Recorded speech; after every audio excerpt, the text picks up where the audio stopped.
Battleground, Wisconsin. I'm Adrienne Pedersen today on Upfront.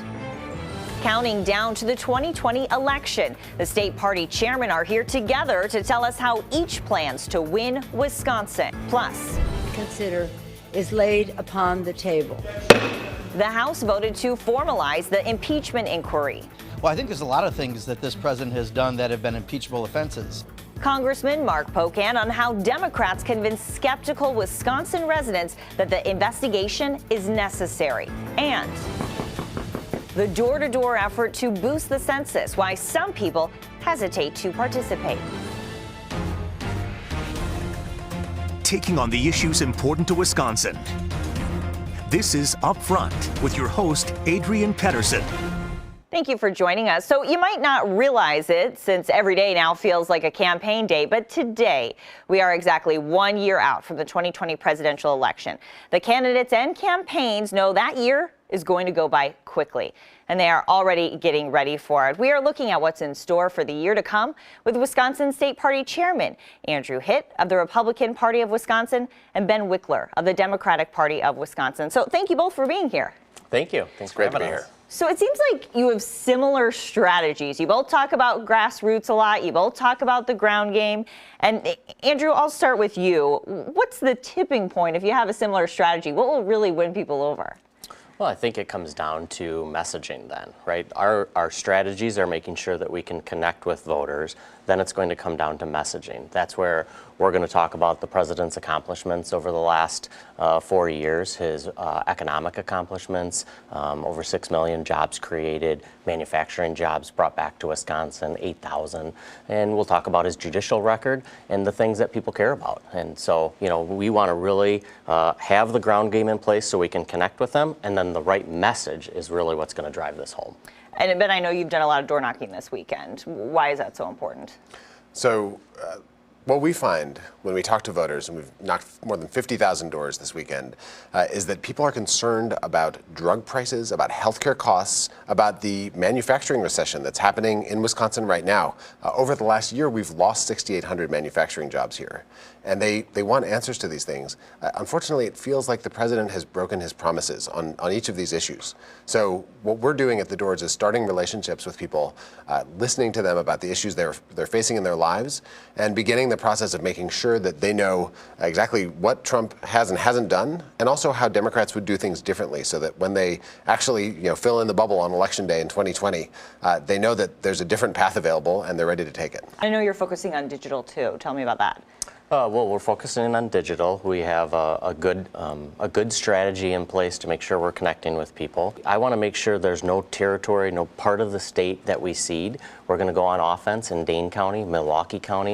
We want to talk to people, meet people where they are, talk to them about what they care about. And I think that when we bring that message, that record of accomplishment, and we talk about what the president stands for versus what the 2020 Democrats are standing for, their talk about really changing the fabric of our country, really more government control, more government involvement in every daily aspect of our lives. We've all heard about the importance of Wisconsin in this upcoming election, and I know you both have said you don't think that that's exaggerated, that it will come down to Wisconsin, but I'm also hearing some other states thrown out there. So why do you think Wisconsin is really the center of the political universe? Well, if we look at the map now, we look at the map kind of in 2016, the president needs to win either Michigan, Pennsylvania, or Wisconsin.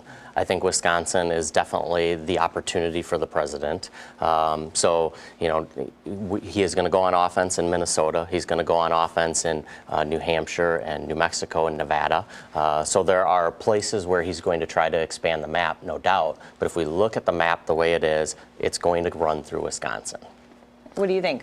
I agree that the key to the map is Wisconsin, and that's because Trump's record of broken promises on things like drug prices, manufacturing, jobs, wages, those have really taken a toll in all three of these critical Midwestern states. At this point, Pennsylvania is very difficult for Trump to win. Michigan is very tough. Wisconsin's also going to be a heavy lift, but if he wants to become president again, he has to win here. And that's also why Democrats nationally are so focused on this state. We're hosting our national convention here next summer. We know that the nominee is going to be here over and over. And we know folks are literally calling me about retiring early and spending the next year just volunteering for the the Democratic Party to try to help make sure that we win in Wisconsin. If we do this, it'll swing the entire country and shape, I think, a brighter future for all Americans. You seem to agree on a lot when it comes to at least strategy. I have the feeling, though, this is probably one you won't agree on. So with the impeachment inquiry going public, what, if any, effect do you think it will have on Wisconsin voters? So the impeachment inquiry is a fact-finding mission. There's currently a very serious conversation that's happening in D.C. It's about to become a series of public hearings where we're learning about shocking information in which the president has betrayed his oath of office and the Constitution by calling on foreign countries to interfere in our elections and pressuring our allies at the expense of military aid that they need to protect against Russian encroachment to do him campaign favors. That's something that we haven't seen before in this country. The information, frankly, it should be disturbing to people of all political stripes. It certainly is to the military leaders who are testifying right now about the deep concerns that they've expressed privately and now need to express through this impeachment inquiry.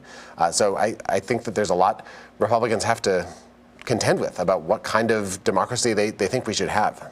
So it sounds like you think it'll help Democrats. Do you think it's going to hurt Republicans? I don't. I think we'll probably see the polling numbers bounce back and forth on this issue, probably very heavily dependent on the news cycle. I think at the end of the day, this manufactured crisis that the Democrats have generated, it's not going to be a determinative factor on Election Day. People who are still deciding, people who are persuadable, they are going to vote on Election Day based on kind of issues around their kitchen table. What's impacting their lives? How is their job? Are their wages growing? Do they have economic opportunity? Do their kids have opportunity? I think those are the issues that are going to matter. I don't think this has the legs to see all the way through and really make a substantial or meaningful impact on Election Day. You both said you really don't live and die by polls and that you're crunching your own numbers. So I want to know, what are your numbers telling you right now? What we have seen is substantial engagement.